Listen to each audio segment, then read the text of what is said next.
सभी को नमस्कार।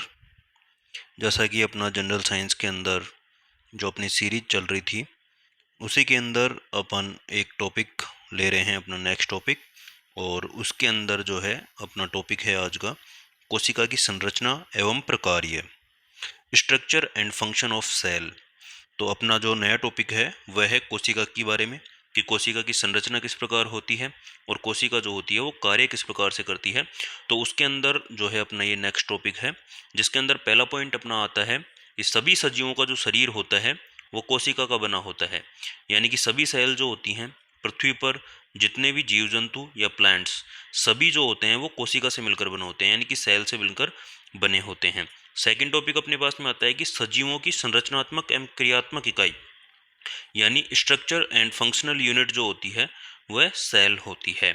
इसके बाद में एक इम्पोर्टेंट जो है टॉपिक है और इम्पोर्टेंट रिमार्क करते हुए कि कोशिका की जो सर्वप्रथम खोज की गई थी वो रॉबर्ट हुक के द्वारा की गई थी, जो कि 1665 ईस्वी में की गई थी। जनरली मोस्टली एग्जाम्स में आया हुआ भी है और नॉलेज के तौर पे अपने को पता होना चाहिए कि कोशिका की सर्वप्रथम खोज किसके द्वारा की गई थी, रॉबर्ट हुक के द्वारा की गई थी। अब यहाँ पे इम्पोर्टेंट चीज़ अपने पास ये आती है कि मृत कोशिका की खोज जो है वो की थी रॉबर्ट हुक के द्वारा, जबकि जीवित कोशिका की खोज किसने की, लुवेन हुक के द्वारा की गई थी।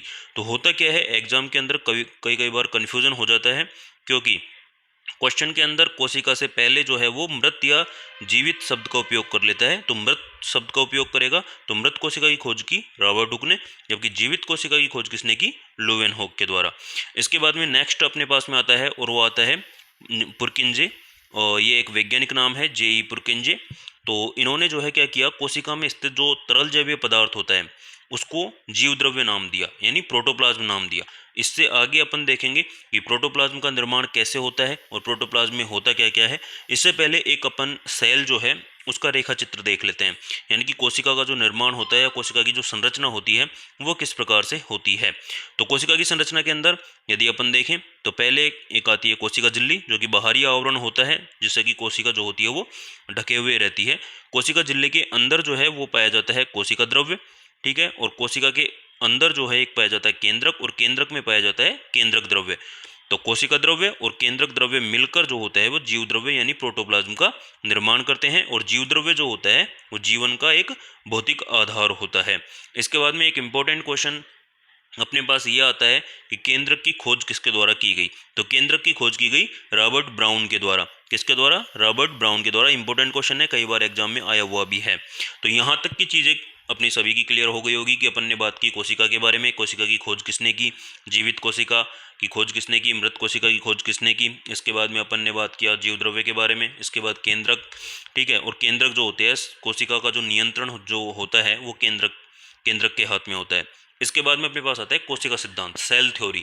और सेल थ्योरी दी गई स्लाइडेन एंड स्वान के द्वारा, यानी कि कोशिका किस प्रकार से कार्य करती है और कोशिका के आधार पर कोई भी जीव एक कोशिकीय होता है, बहुकोशिकीय होता है, तो उसको समझाने के लिए स्लाइडेन एंड स्वान के द्वारा कोशिका सिद्धांत दिया गया, जिसके अंदर उन्होंने 3-4 इंपॉर्टेंट बातें बताई।